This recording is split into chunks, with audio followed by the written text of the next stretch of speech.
What I see with the Conservative plan is a handful of ideas that look, frankly, like they've been pulled off Google after a 5-minute piece of research, thrown at the wall to see what sticks, rather than concrete solutions to very real problems that the Canadian housing sector GST bill, if the Conservatives are so obstructionist, and they're slowing down everything in the House, why are you doing this omnibus bill that's going to contain all these measures? Why not just a standalone GST bill that seems to have broad support in the House?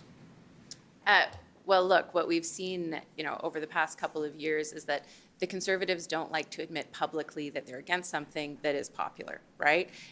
We saw that with childcare. We saw that with dental care. Mr. Poilievre still doesn't want to say what he would do should he become Prime Minister on dental care, because his position will be highly unpopular with Canadians. And so, this is something that we're going to move forward with. We know we need to do it urgently. It's one of the reasons why the Prime Minister made the announcement last week. It's one of the reasons why Minister Champagne is meeting with the grocery CEOs today to really put that pressure on them, because we know that this is something that is important for Canadians. And if I can take a minute just on grocery prices, we've seen inflation come down significantly over the past year. But we haven't seen the change when it comes to the food prices at the grocery store.